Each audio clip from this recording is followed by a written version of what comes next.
Ito yung pitas natin na pangatlo. Ganito na karami pag pangatlo. May nakabandel lang 5. Tapos may na-pull out na tayong 3 bandel na. Yung na-pick up. Wala kung ilang itong kilo. Nasa 200 plus siguro ngayon.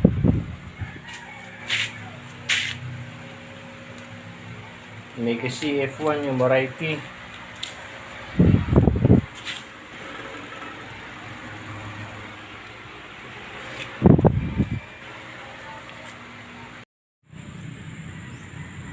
Good morning mga ka-farmers. Good na good ang morning natin. Maganda na ang araw. Ito yung abo po natin. Pipino. Medyo lusot tayo.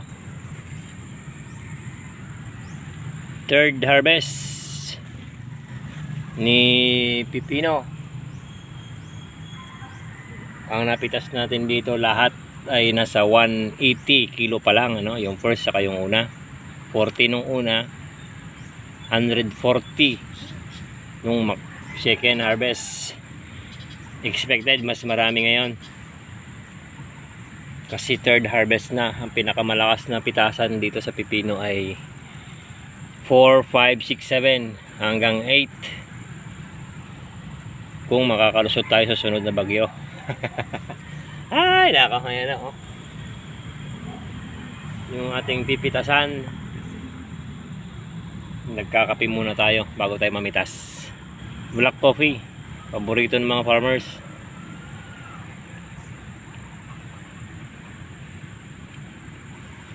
No, third harvest. Ito na yung itsura. Although maraming part doon yung nabuwal, naitayo na natin. Bata pa itong pipino natin kaya okay lang. Na may nabuwal, ganun talaga. Pagka nagtanim tayo ng ganitong panahon, tag-ulan. Ito yung part yung nabuwal eh. Kaya lang hindi na natin na ibalik talaga sa dati. Mabigat din ang pipino.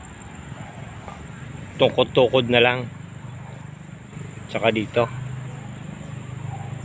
puro tukod na rin. Ay nako, buti humupa ang bagyo.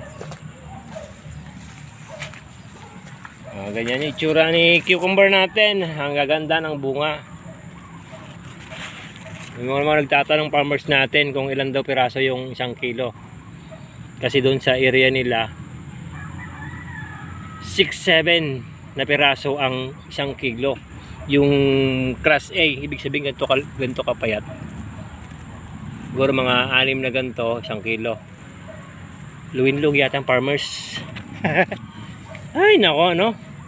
Bakit ganun yung ibang area? Samantalang sa atin, nasa 3 kilo, ay 3 piraso, ay nasa na, 1 kilo na mahigit. Parang luging-lugi naman kung masyadong maliliit yung pitas. Puro mga ganyan lang kaliliit yung pipinong binibenta sa kanila, no? Luging-lugi yung farmers doon. Sa atin nga minsan 2 piraso, 1 kilo na eh. Buti sana kung mahal ang presyo ng pipino kapag gano'n. 6 hanggang 7 o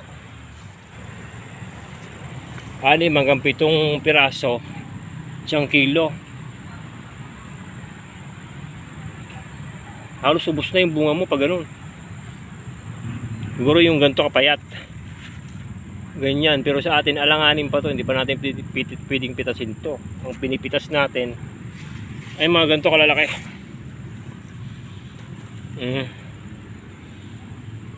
Mga good size, mga ganito. Siguro mga 3/4 na itong dalawa. Kung idadagdag pa natin itong isa, nasa 1 kilo na mahigit. Meron pang mas malaki katulad dito. Pero kung 6 na piraso sa 1 kilo, ganito siguro. Hindi mo na kailangan pitasin nyo na sa ibaba, oversize na. Kawawa naman yung mga farmers natin na magtatanim ng pipino. Ay magkano lang ang bentahan ng pipino, hindi naman tumataas ng ganong kalaki, kataas yung presyo ng pipino. Meron pa tayong ganito kalalaki nga, oh. Ito mga ganito, 2 piraso na to. Isang kilo. Ibig sabihin, blessed pa tayo sa area natin. Kasi yung pitasan natin ay hindi masilan yung wire natin dito. Yung pinakamataas naman na benta ng pipino, 40 hanggang 40 lang talaga. Ayan, dami natin pipitasin, no? Nagkalat yung bunga ngayon, third pitas. Kumpul-kumpul, kalakas-lakasan na kasi mga gantong edad yung pipino. Expected na sa 200 kilo tayo ngayon. Mga nagsayad, oh. So, itaas yan. No, napakahirap yata ng ganun. Kailangan 6 na piraso o 5 yung 1 kilo ang pitasin mo. Ito, siguro yung sizes nila. Oh, ganun talaga yung mga ibang area, no? Siguro mga 6 na piraso nito, 1 kilo nga. Meron na rin nagyelo, hindi maiwasan yung mga magyelo, ano? At wala tayong magawa dyan kasi papaulan, hindi tayo makapag-spray. Saka isa pa, ang pipino every other day. Yung pitas, 1 day gap. Ito, namutik-tik ang bunga dito. Hanggang ibaba yan. Kaya ang pitas natin ngayon nasa 200 plus siguro. Kasi yung second nasa 140.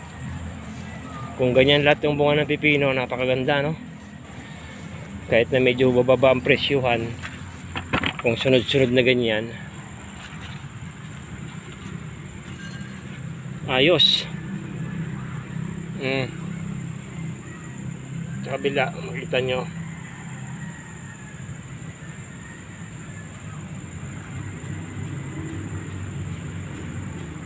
No, yung pag-abono natin dito napaka-importante. Sinasabi ko yung pag-abono, yun ang sikreto ng pipipino, yung pag-abono na every 4 days para pag-arangkada ng talbos ay tuloy-tuloy magbigay ng maliliit na bunga na ganyan.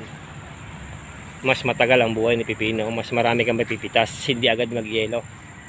Of course, yung spray, napakakuha ng pag-spray, ano, para makontrol yung uod. Pag umatake ng uod, pati bunga yan, puro kagat. Yung update natin sa ating cucumber, medyo madalang yung pag video na natin ngayon kasi yung pagpitas, yung pagbenta, yung pagbundle, hindi na natin may i-record lahat kasi ganyan ang bunga, oh.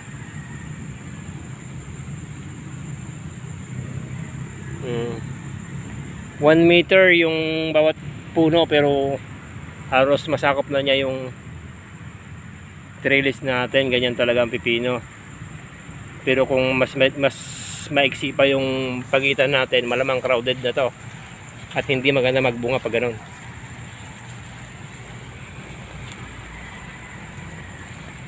No, beginner's guide.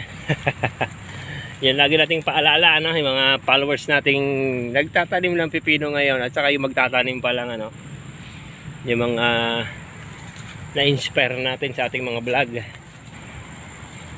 Oh, ganyan din yung mga basher. Ganun talaga yung mga basher, ano. Hindi naman nakatulong yun. May mga basher naman talaga tayong ganun, ano.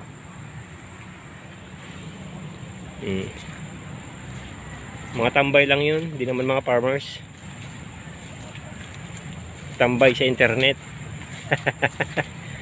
Ay, nako. Umpisan ko na, i-post na lang din natin yung pitas, buong kapitasan, yung buong harvest natin kapag natapos tayo namitas. Third harvest natin.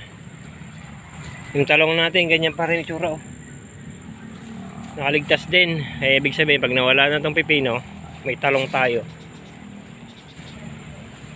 Thank you.